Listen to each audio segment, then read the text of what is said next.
Welcome to Pencils and Lipstick. This is a podcast for indie authors. I'm Kat Caldwell, novelist, short story writer, and book coach. Here on Pencils and Lipstick, we're obsessed with all things story, and it is my goal to bring you the writing tips that you need to make your novel come to life. Hello, fellow writer. Welcome back to Pencils and Lipstick. This is episode 275, and this is the last episode of this season. I hope that you guys have been doing a lot of writing this year and that you also get some rest this summer. So we are at the end of June. It is June 30th as this goes out. And so we'll be taking a break for about 6 weeks. And we will be back a little bit before most people's kids start school in August. This is how it will be. If you follow me on Instagram at @CatCaldwell_author, you will get a lot of notification about the new episodes. If you haven't caught up on the last few episodes, I think that you should. And you should spend your summer doing that. And I will be sort of reminding you guys a little bit about some episodes that you might have missed.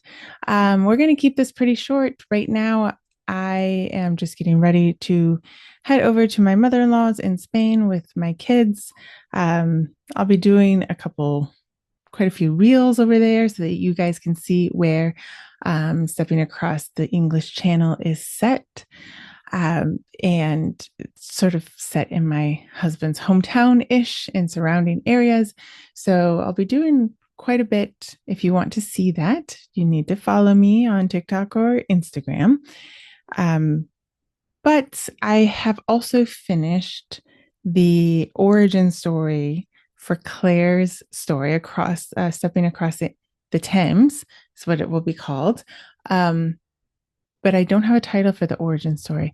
So I will have to be thinking about that.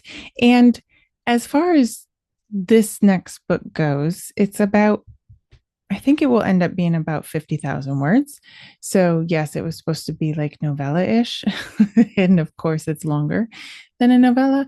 But it is going to take me a little bit of thinking for the marketing on it because it is where they fall in love the first time, but things don't go as they should go.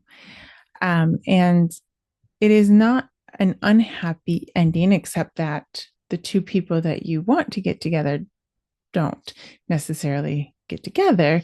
It's an origin story. So then Claire's story will be a second chance story. So I have to figure out how I'm going to market that. And I'm thinking lots of different things. If you have done an origin story like this where it fits with the series, but it doesn't necessarily give the reader what they want. I don't know why I spend time doing this. I really like it. I think it's lovely. I think it really sets the tone for their Crossing the Thames full story, their second chance story. So I'm going to try to figure that out. And I'm thinking that it will be kind of a closed off group that gets to read it and gets to comment on it and have fun. And it will be a direct to reader sale, and it might not hit Amazon. That's where my thought is. I'm not opposed to Amazon. It is where we sell most of our books, but I'm not sure that it is the correct market for this book, because I wouldn't necessarily want someone to read it with the wrong expectations.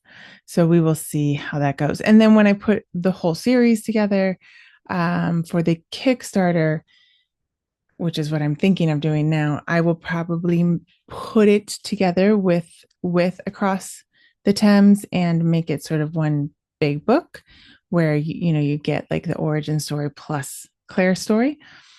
So I'm thinking out loud at this moment. If you've done anything different like this before, let me know. How did you do it? I would love to maybe do like a closed knit community on, like sort of this FOMO situation. I'm not great at community, so we'll see how that goes. So for the summer, you should be following me on Instagram and TikTok, and I will be doing a lot of different things over there because I'm trying to learn how to use them properly. You should also get on my readers newsletter because there are going to be a couple different sales coming up. My book will be, like the price will be changing on all 5 of them at the moment. I'm thinking 6 of them. So we'll have different sales throughout the summer. And if you're a writer, which I assume most of you are, you should be on my writer's newsletter because I have quite a few writing tip newsletters going out. Okay, so you should definitely be following me. I will be teaching also at a summit in August, so you guys will find out about that. And it is a speculative fiction summit, and I'll be talking about scenes. So you should, it's always good to review scenes and what scenes should be in there and what scenes shouldn't, and how long should they be, and how do we manage all the scenes. So today I have an interview with my friend Stacy. She works at Spoken, which I should give you news on that. I am slowly but surely getting my audiobook out, getting it done. I actually need to listen to the whole thing. That's not necessarily something that everybody would have to do, but I want to make sure that the Spanish is said correctly. And sometimes it says it correctly and sometimes it doesn't. So I have to listen to all of it and I have to go in and correct it. So anyway, that's just that. I am 1/3 of the way through it. So, just life has happened, and I promise I will probably have it done probably at the end of July. Hopefully before, but I don't want to make any promises. So Stacy Smith Rogers actually works with Spoken. I met her at a what was it? St. Patty's Day parade because I was at a conference and she was there and we hit it off and we had a lot of fun talking. And she not only works at Spoken, but she also does her own creative writing. And I know a lot of you do creative writing or want to. I love doing creative writing and one day want to get back to it. So she does retreats, she does workshops, she does writing. It's really, really fun to listen to her story. So I hope that you enjoy this last interview of season 6 of the podcast. We'll be coming back for season 7. I have quite a few interviews already lined up, but of course, if you decide to be brave enough and pitch me, remember you have to have at least 3 books published because we're going to talk through your writing journey and what you do. So definitely, know that boundary there. Or if you're working within the publishing world or the book world, I want to talk to you as well. I really want to talk to someone who owns a bookshop. So if you own a bookshop or you know somebody who does, especially like one of these genre bookshops, let me know. If you know people who are just killing it on Instagram, TikTok, and actually selling books, not just getting followers, let me know and I'll see if they'll come on the show. Or if they're selling books in a different way that maybe we haven't talked about on the show, let me know. So always pitch me the people that you want on, the authors that you want on. Believe me, I have pitched authors who are quite well known in certain areas, and almost all of them have said yes. You just got to let me know who you want to hear from. I think authors love talking about their books and their writing journey, and they're not usually asked. I have this one hair like sticking up. Oh my goodness. So pitch me. You can DM me. DMs work better on Instagram. Otherwise, if you're on my newsletter, you can just hit reply and catch me there, which quite a few of you have. And so we will be interviewing those who have pitched me in August, and we are like already set for a really fabulous season 7. I'm very excited.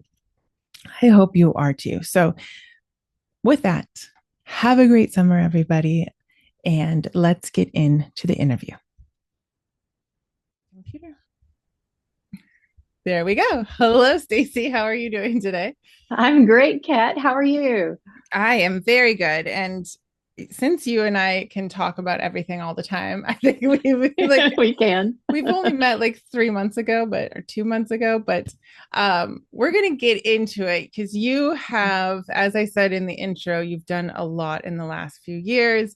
You started with a coffee shop, but you're a writer and you have a whole writing journey that you're part of, and you're part of Spoken, and you have the Glampout. I mean, it's just amazing. So I cannot wait to get into this for everyone to hear about it. But let's talk a little. Let's start, I guess, with how or when you started writing, because you were showing me things that you wrote in seventh grade, and now you're going and finishing a memoir. So is that kind of like, is memoir or nonfiction something you've always written, or what did you write when you Mm. first started?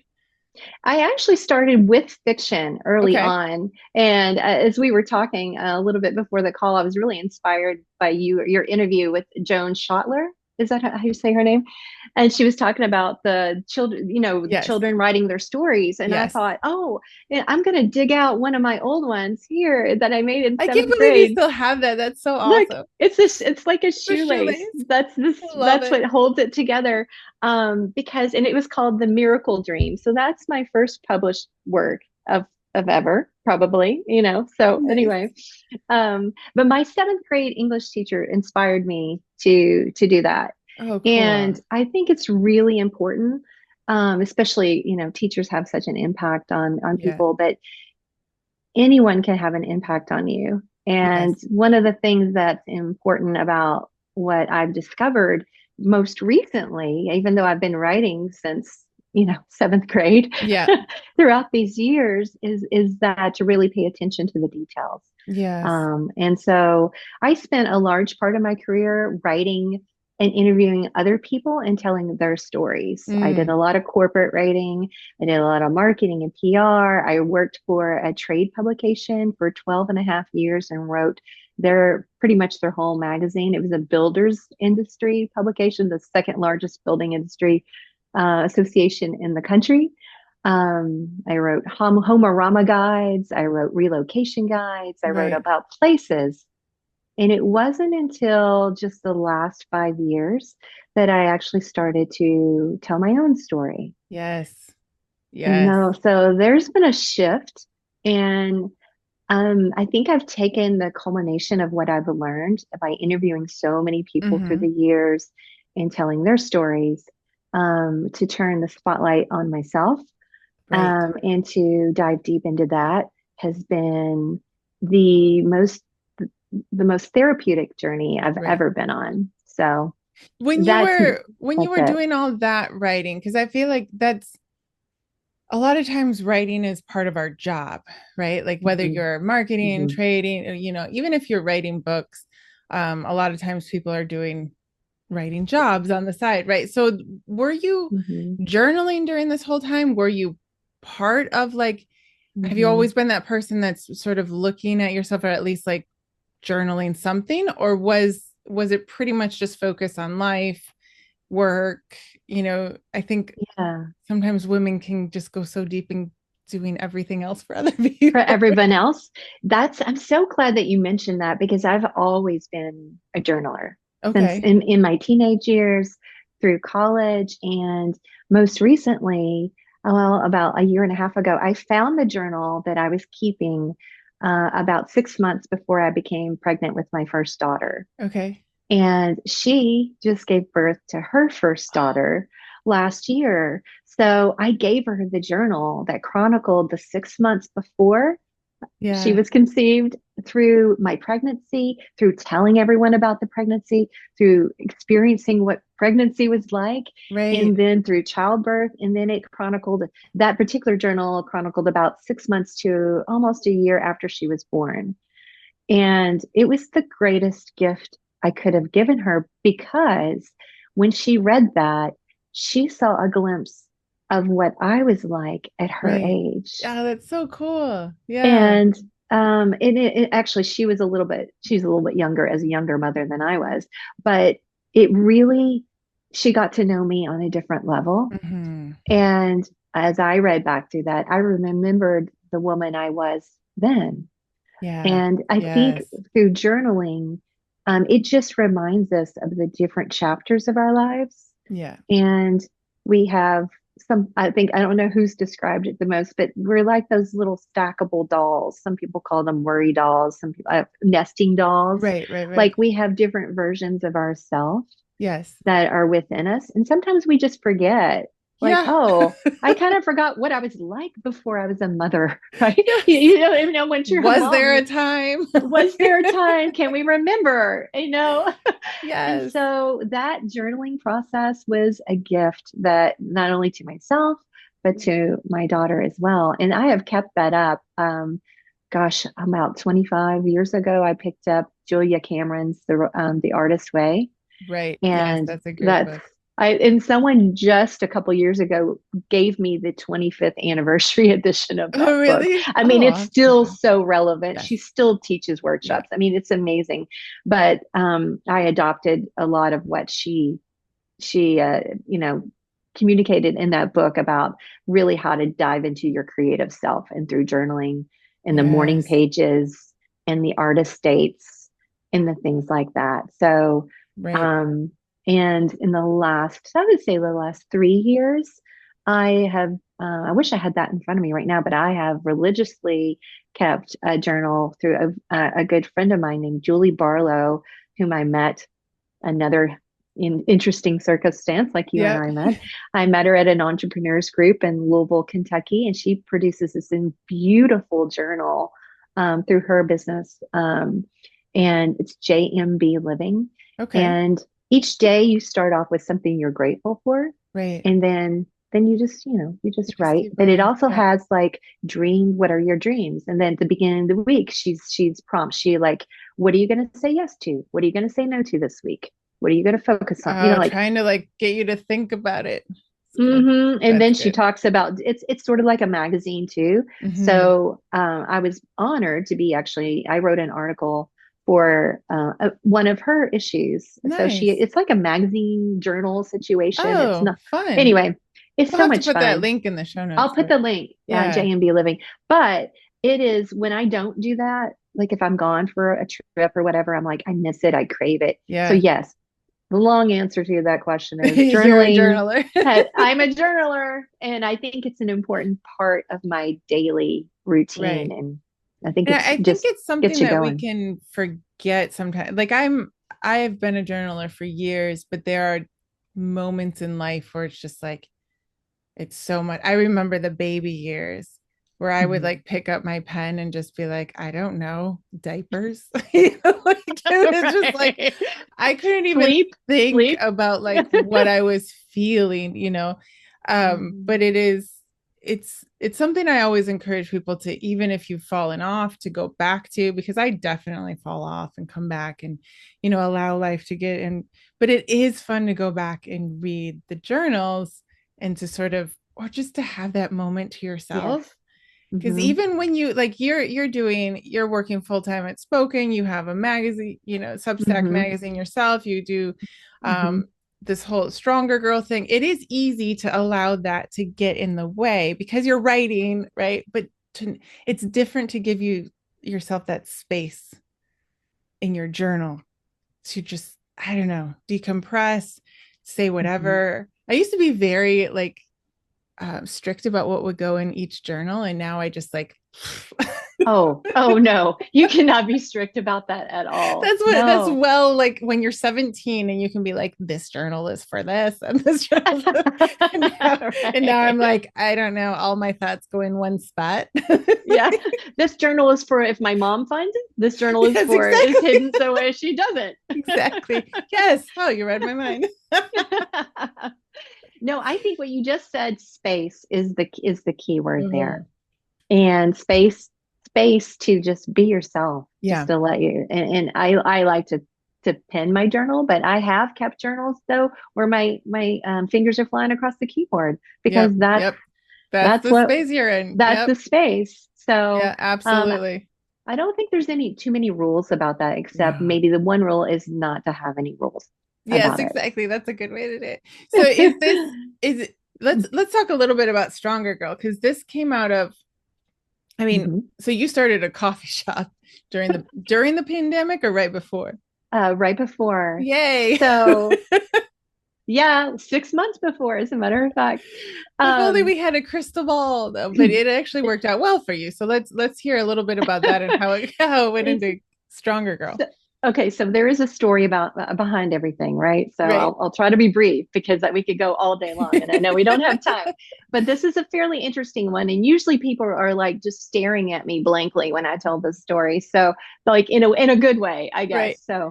So my family, and I have three daughters, and my husband at the time, we lived in Georgia, near Atlanta, in a place called Rome, Georgia. It was a beautiful, beautiful place. Um, we were in a position of shifting. My husband had just lost his job, and we were just kind of needed a little something different at the Mm-hmm. time. My oldest had just gone off to college, and so that we were in a season of potential change. Right. So my brother and his wife own this beautiful building back in our hometown. He's in real estate here in Kentucky, and they said, "You guys have got to come on, move back home. We're doing these loft Airbnbs. We need something really cool to happen in the lower level." So we were just, they came to Georgia one time. We were talking about it over dinner. We're like, what could it be? We were just dreaming. And like, oh, what about a coffee shop? We're like, we don't even drink coffee. Like, what are you talking about? Like. So anyway, the idea just sort of resonated a little bit, and I went off to a conference for work down to Dallas, Texas. And my on the way to the airport, my sister-in-law calls me and she says, "Stacy, don't let your brother talk you into anything. Like moving home, that's a big deal. Like Yeah. whatever." I said, I'm just gonna go take the weekend. I'm gonna pray about it. I'm gonna just really just kind of just put everything aside, just kind of let this linger. So I walk into this conference, and there's about 4,000 people there, mainly Wow. women. Wow. And everybody brings a friend to this conference, and I'm on it's more of a professional development type thing Mm-hmm. for me because my work paid for it, sent me there, and everything was great. So I'm looking around. I'm like, well, I guess I'll find a seat. So I thought, well, I'll check near the lower level. Maybe I'll get a good seat. And it was packed.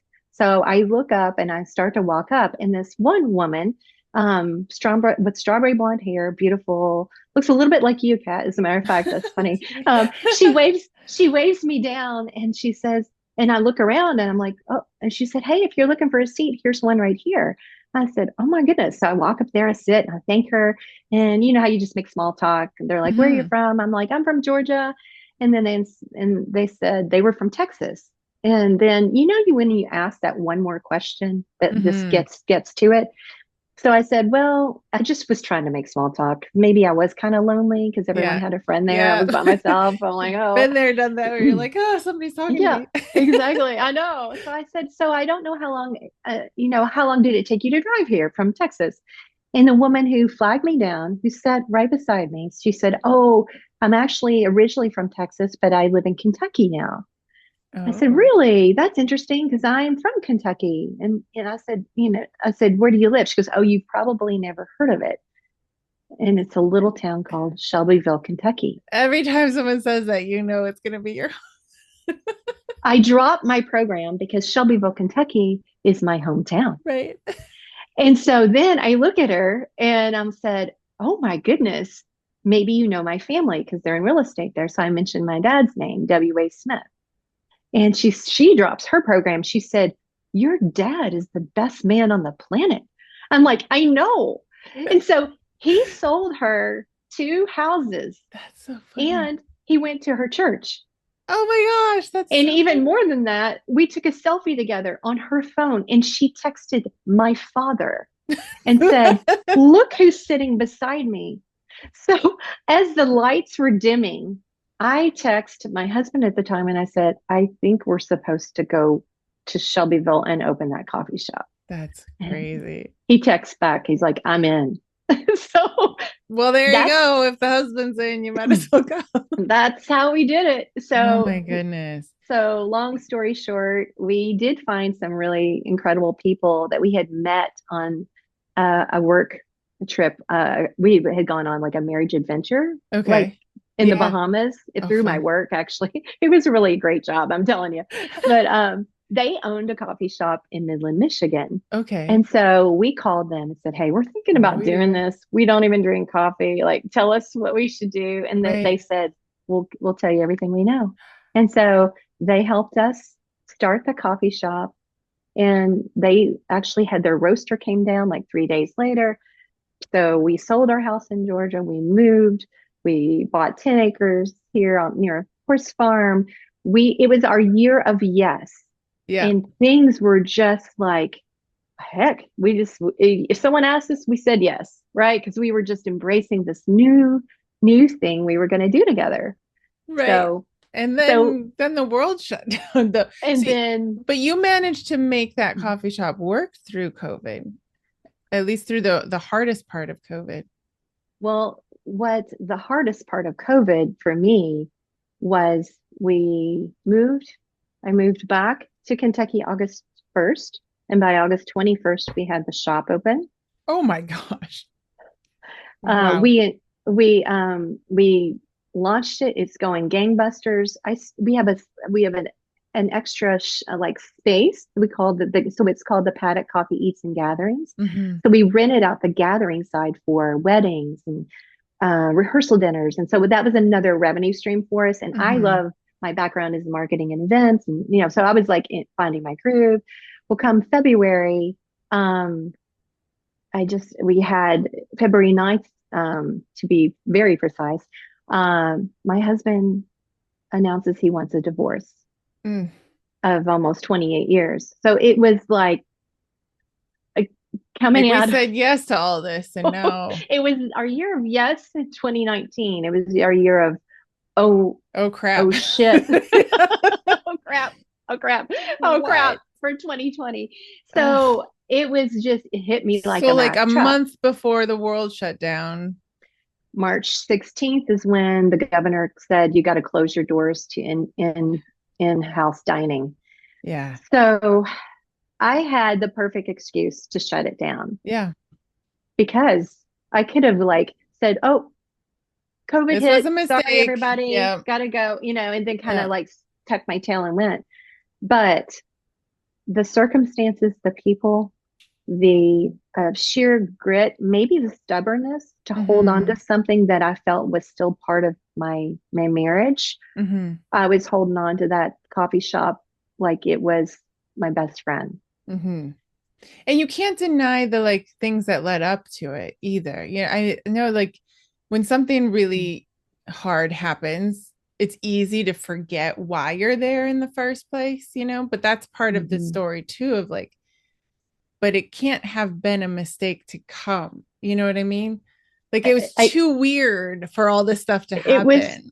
it was too weird. And what I thought was our year of yes may have been um, for me to be able to have a soft landing spot when the Right. chaos hit. I mean, Right. my family was Right. so Your supportive family's there. here, but I mean, here I am. I haven't been home for 30 years. So I've got old classmates coming in saying, "Hey, you Mm-hmm. remember me?" And Yes. like, and that, but in our windows, it's in the heart of the downtown. So it was like a glass window to the world. So Yeah. my life was happening literally in front of Mm-hmm. everyone, Yeah. or Fun so I time. thought.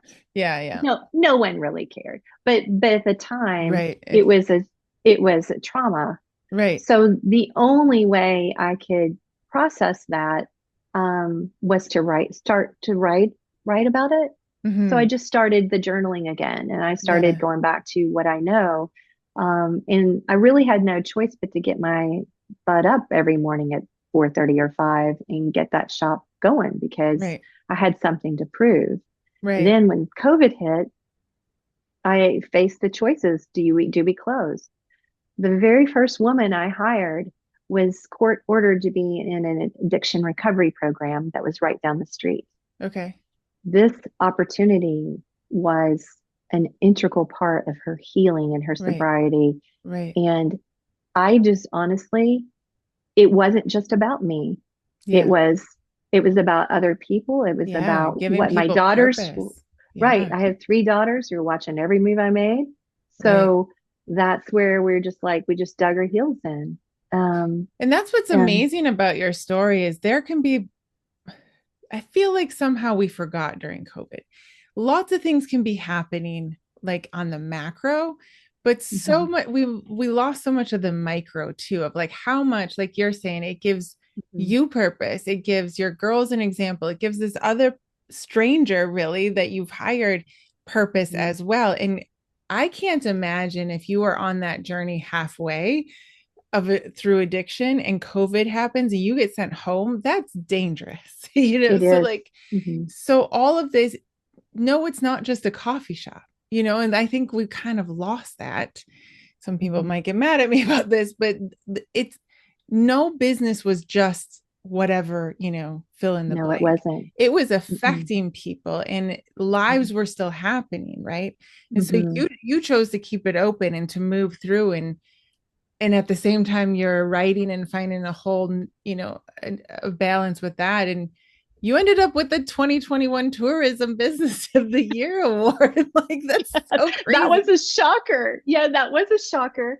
I will say, Sam, the gal that I had hired, so I thought I would be helping her, but I Right, couldn't have functioned. I couldn't have kept that shop open on the daily without her right. It always because ends up like that, right? Like, there were days that I could just getting out of bed was an I'm sure. accomplishment. Yes, And so yes. through Stronger Girl, um, I embraced that phrase because my youngest daughter coined it on a hike in Red River Gorge, Kentucky when she was 3.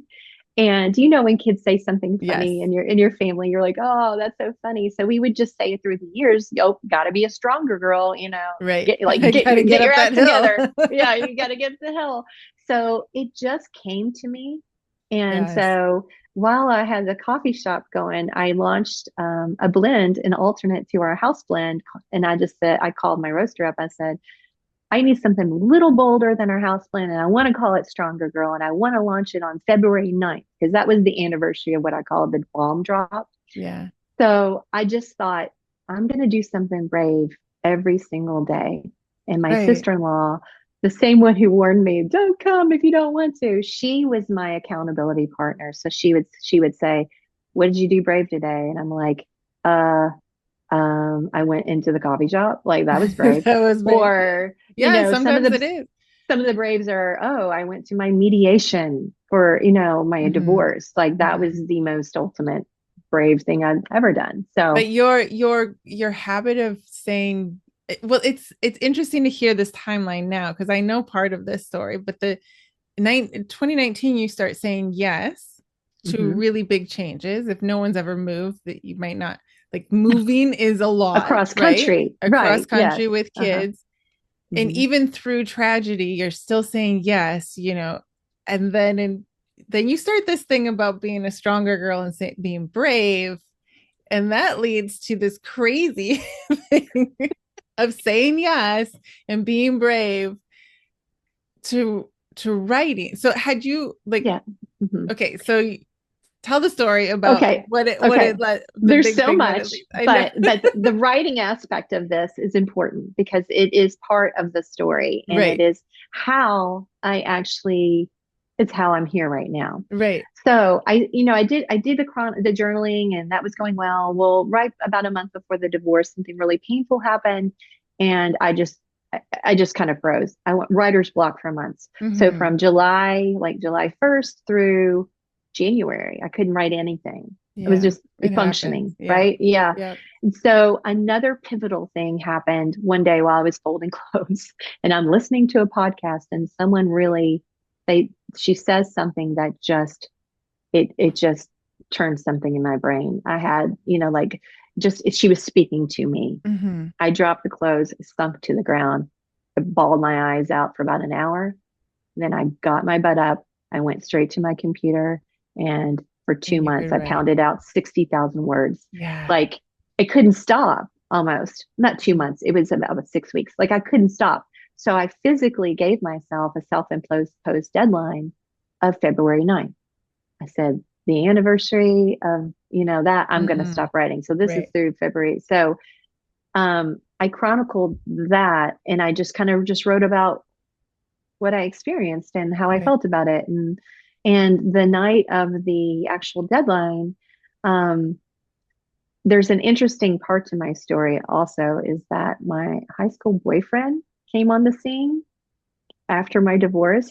And so we had reunited, and he was Which a part wouldn't of have my life. happened if you hadn't moved home. Exactly. I mean, there's the Hallmark part of the story. There's a lot of Exactly. the other, like, A romance Carrie horror writer's parts. listening and they're like, oh yeah, I'm writing this story. I mean, it is a story. Everybody's like, your life is a story, is a movie, and it is. I hope it someday will be. So I'm writing, and he texts me, and I don't. I kind of don't want to spoil the ending of my memoir, but he texts me something that Mm-hmm. was pivotal, and I'm like, okay. And as I'm, as a novelist, I'm sure you've discovered, like, oh, this is how the story ends when you're just writing it. Mm-hmm. Like, oh, it came to you. It just came to you Right. through your fingertips, and you're like, you did it. Similar thing happened with me, except it was my real life.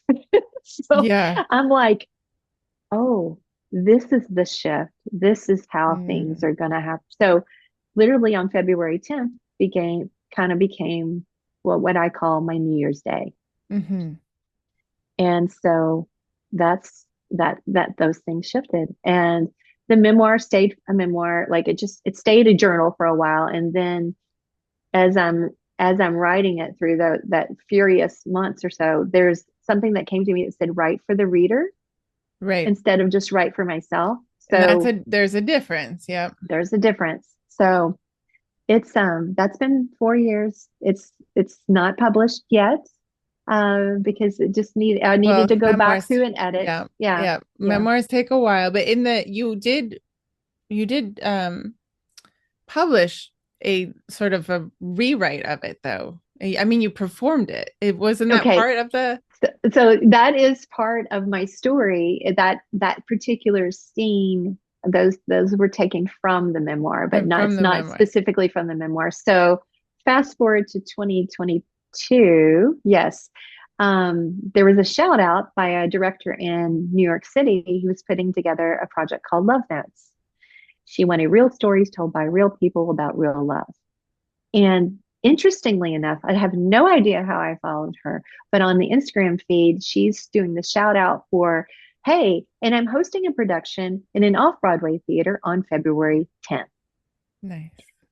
And I'm just like, February 10th, that's my New Year's Day. I'm like, I got to do it. But there's that in your brain, you're like, Well, how can I do this? Yeah. I'm not going to do this. Yeah. It kept coming across my feed. And finally I said, all right, I'm doing it. So that's what Gotta I say call it. yes. That's what I call the nudge when you're Yes. nudging, to do. Yes. So I cranked out like 1,000-word essay. And one day, proofed it the next morning. I'm like, this is really crap, but I'm going to give it a try anyway. And it was the story of how Chris and I reunited at my coffee shop, Right. and how he came in on the scene, and it was about real love, real a true story about real love. And so I sent it, and a couple weeks later she emails me back. She's like, I love your story. There's That's so another cool. woman who has a second time around story, and it also involves a coffee date. Would you consider a collaboration? So Sarah Stansberry and I were partnered together. We're like, sure. And she took our essays and put them together as more of a dialogue back and That's forth. so cool. Yeah. So on February 10th in 2023, I stood in an off-Broadway theater in a sequins dress for the first time ever with a coffee cup. And at the very end, we did our little act, and we clinked our mugs and we said, here's to love. And That's I'm so proud. I'm fun. so proud to say that just found out this morning that essay was also published in the anthology Love Notes. That it's a finalist for like a national indie author award. That's So so cool. indie author of excellence, or something like that. Anyway, That's it's an so cool. award-winning book, or almost. It's Yay. there. It's there. I mean, it's So a finalist. Like that's it's a already, finalist. Yeah, that's already. exactly. But this is such a good reminder of going back to saying yes to things, going back to being brave about things. Like Mm-hmm. writing is a struggle already. It is the one art that we get just pummeled for sometimes. I mean, you might have an opinion about songs or a painting, but rarely do you find a way to directly tell the painter or the singer how crap you think it is. Whereas like You writing don't. is rejection, it is Mhm. reviews that are It's just whatever it's it is. it's vulnerability. It's It's very vulnerable. It's very yeah. brave to write, whether it's nonfiction, fiction, because you're putting yourself out there, right? And I think Mhm. sometimes we can pull back because of whatever experience, whether life is happening or a reviewer or somebody has told you terrible things to your face or We just can. rejection after rejection. Absolutely. And Divorce is yet, a little bit like that too. yeah, it Yeah, feels it's exactly. very personal, like, quite Right. frankly. And You writing know? about divorce is very personal as well. I mean, people are going to have opinions about it, right? I mean, Absolutely. it Hmm. whatever you're writing, someone is going to hate it. Right, as much as someone's going to love it, and it can, but I think that your story is so wonderful where it reminds you that, but if you don't say yes and you're not brave and you don't try again, you might miss it. Like you might Yeah. miss being able to stand on off Broadway in a sequin dress. Like who doesn't want to do that? Everyone wants to do that. I will It's too tell you, funny. there's a picture, and I might share it with you. I will share that with you that I took right before I went on stage, and I'm wearing tennis shoes because I walked like 7 blocks to get there. But I'm in my sequins dress right before I go in, and it is a joyful. It is just Yeah, joyful because it's I remember fun. it was so fun. And I had people I knew that I had met on some other serendipitous journeys, two Right. people in the New York area that are very highly regarded and writers themselves. And one's a fantastic podcaster herself who came to watch me perform. That's so That's fun. when I mean, and now I realize this isn't just about sharing our stories. Mm-hmm. For me, Stronger Girl is about community. And Yeah. so that's where I started forming the retreats. Yes. And when I started opening the doors for people to come into my story, they started sharing theirs. Yes. And So, that's so important because sometimes we do things for ourselves just for healing, for getting through things, right? That yep.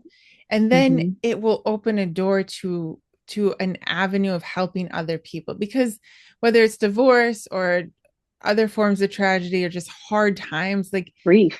Yeah. grief, Hmm. women need to be retold that their story matters and that it is Absolutely. important to everyone. It's important that your daughter got to read your story, and even if you don't have a journal from back Hmm. then, your Hmm. point from today on is important. So Absolutely. this whole journey, I mean, I love the word glampout. You make glampouts. Like, it's so cool. I have to The, go on one of these. the So glamp out. Yeah. So I'll be hosting my third annual glamp out third, that's so cool. in Red River Gorge, the same place This where Stronger Girl was coined by my daughter when she was 3. She's now 17. And so that has become my signature event. And yeah. I will do it for the end of time, I hope. It's November 9th through the 11th this year. And that's where community really comes together, right? That Community really comes together, but the most importantly, and you said it just a minute ago, when you lead with vulnerability, if you this is a magic ingredient for mm-hmm. anything you want to host, you want to do, whether it's your dinner party. I've hosted 2 dinner parties in the last couple of nights. You lead with vulnerability, you share a little bit of your soul, and you watch what happens. Yeah. It is honestly like magic, specifically in a group of women when they feel safe. If Mm-hmm. they don't feel safe, that's another situation. Right. But I've been fortunate to be partnered with a variety of people. And interestingly enough, the woman that I performed with on stage, Sarah, and another gal who performed that night, the three of us are getting together and we're hosting a retreat in Sedona. Oh, Um, wonderful. at the beginning of 2026. We're going to be announcing those dates soon. But So Carrie cool. called out and she said, "I want to do something to elevate women's voices." And we're like, Mm-hmm. "All right, let's do something." So that experience would have never happened had the Yes. three of us not been brave enough Right. to share our stories, very vulnerable stories on Right. stage in front of these people. In I front of also part, strangers. I mean, that's what yeah, writing is, right? And I mean, and even more so, it's in an anthology where anyone can read it. It's just yep, but look and see what good and interesting things can happen when you are willing to be vulnerable one more time. Right. Like, Absolutely. and Yes. it's just, it's so cool. So Mhm. you have, so you have the one in Sedona, and then the Stronger Girl Glampouts are annually. Yes. Okay. Yes, annually. And then I do writing workshops. Yes. Sometimes they pop up. I do a collaborative one called Living Story with my book doula, Dr. Sherry Stanforth. Oh, I love that. She's the one who helped me bring Stronger Girl the memoir to give it Okay. shape and Yes. and a little structure. She taught me about narrative braids and how they all work together. I mean, she's phenomenal. And so we've Mm-hmm. done 3 living story projects together, and we'll be doing another one Are in the those in coming year. person too? They are in Okay. person as well. In The interesting Kentucky? thing, um, we did one in Cincinnati last year. Oh, fun. And I like that. so we did a couple in Kentucky, but we're actually able to do those if you own a corporation or business or organization you want to hire us to come out and do it. We'll go Okay. anywhere. But the Nice. interesting thing to dial back, because I do sell coffee and candles online, and that's Yes. a little confusing because in 2022, I sold my coffee shop Mm-hmm. to the nonprofit Addiction Recovery Center where Sam Oh, how wonderful. worked, where she Yeah. was a part of that program. She thrived. And when it was time I knew it was time for me to step away finally. I said, Sam, I can't think of anybody else who could do this but you, but I can't allow you to do this financially on your own. She came back to me and she said, Awake Ministries is interested. So they bought the coffee shop from me and now she runs it. That's And wonderful. it can't get a better story of No, really. resilience than Yes. her. And we're so very different, but she's become one of my closest friends. And That's so cool. each of us wouldn't have survived independently without Yeah. the other during Yeah. that time period. Oh, I And know. that's what community is about, and that's Yes. what breaking down all the facades that we hold for that we think are important, breaking those down and just being truthful and raw with somebody that you trust is important. Right. Listening to your gut's important too. There's people Right. out there you can't, but Yes. also there's just so many people you wouldn't know had you not just really honestly opened the door and said yes to. And Yes. so that's what Stronger Girl is about. It's fueled by the sales of I sell the Stronger Girl blend I love it. online, so you can buy that. We'll And then have I the have links two. for people to go Then I check it have out. a couple of candles. But most recently, the most serendipitous opportunity to cross my path has been Spoken, and Yes. that's how we met. That's we met at a St. Patty's parade. we did. We were catching beads Yes. Oh alongside my of each gosh. other. That place is crazy. You're I like, what do know. you do for a living over shouting over the Yeah. trumpets? Um, Yeah. so you started working at Spoken after you sold the coffee shop? It's been a while to work on my memoir and did a Mm-hmm. lot of some other freelance opportunities. And then October of last year, 2024, I applied for a role there, and it was That's a so very cool. serendipitous way of me landing that opportunity. And since then, we've said, hey, what if we could do this? Well, authors need this. Well, what about this? So eventually my role grew, and now I'm Right. helping lead the charge with Dr. Phil Marshall. He's the founder, and Joshua Pavato is my colleague, and we have a fantastic team Yes. of individuals who are just we are running ahead of the latest technology. And I have to Mm-hmm. say, we've been testing in beta what a lot of the bigger companies are just now testing. I So know you guys are doing, and what's kind of amazing cool. because Spoken, I think anybody who's listening who's a nonfiction writer, a memoir writer, is like, oh, that's not for me. But what's so cool about Spoken and that you've been testing personally is using your own voice. So Yeah, you like can clone your own you're voice. it's so amazing. It's like you're cloning your own voice, and yes, it takes more than 30 seconds, less than 5 minutes. Honestly, it's like one of those things. And then it's so much fun.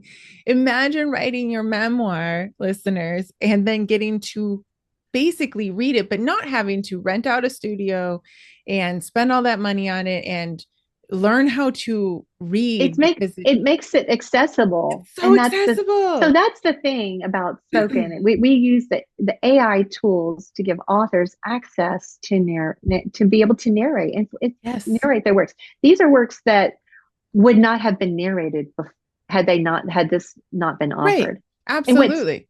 what That sets we just wouldn't be able to do it. It's not possible yeah, because the chances of your one memoir making enough money for you to be able to pay for a studio, it's not there, right? It's not that is the logical. gold. That is the gold standard. And Yeah. even Phil says human voice is the gold standard. Sure.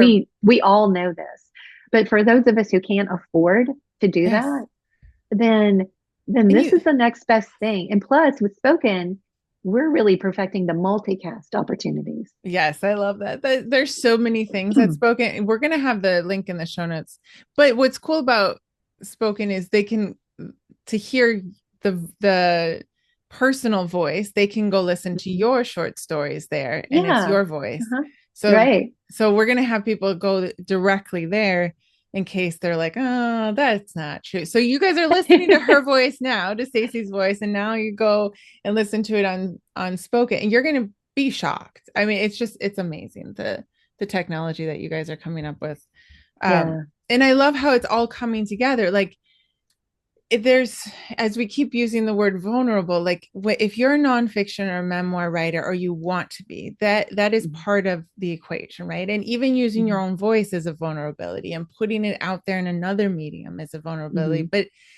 But it's so I just think I wanted you on the podcast because you're such a testament to, yes, it's not like everything has gone perfectly in the last 5 years for you, but when you are willing to say yes to something, like the domino effect can be so amazing that you might not see in the Absolutely. moment, but now you're looking No. back and you're just like, how fun.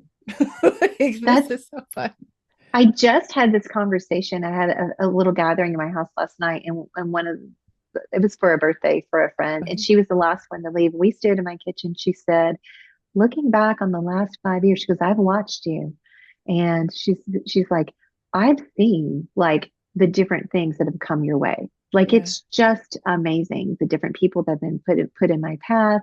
And it's not the path I chose Right. or would have chosen for my family, but it is, you walk through it and Mm-hmm. you just do the best you can. Yeah. And then if you lead with integrity and truthfulness, and then you find your people, and sometimes Yes. they find you. Yes. Um, it's interesting. There was a very pivotal point when I was thinking about closing the shop in the midst of all the heartache, and it was a hard day at the shop when I owned the coffee shop.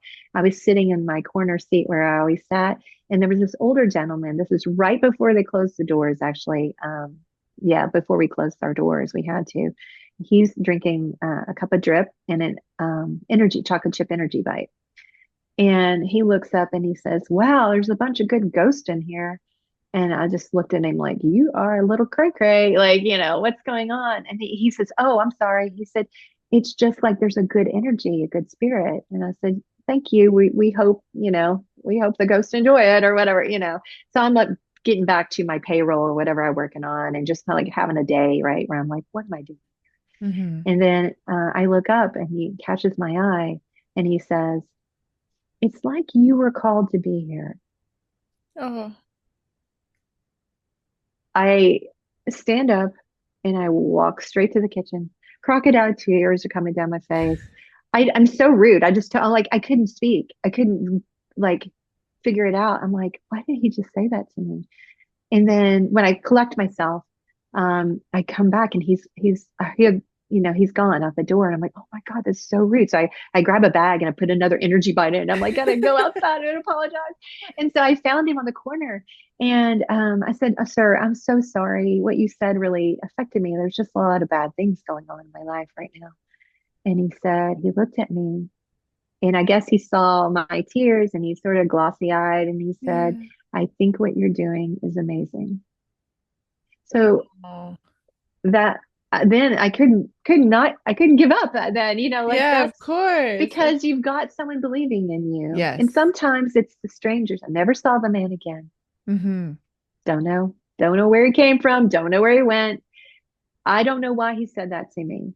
Right. But sometimes it's it's more than believing in yourself. Sometimes Yeah. it's believing what other people see in you. And as Yes. writers, we're in our heads so much all the Mm-hmm. time. Yes. Just let's just step outside and let's look at ourselves, like the heroine of our own stories. There's an Yes. author and a brilliant brand marketer named Donald Miller. He wrote a book called Hero on a Mission, Yeah.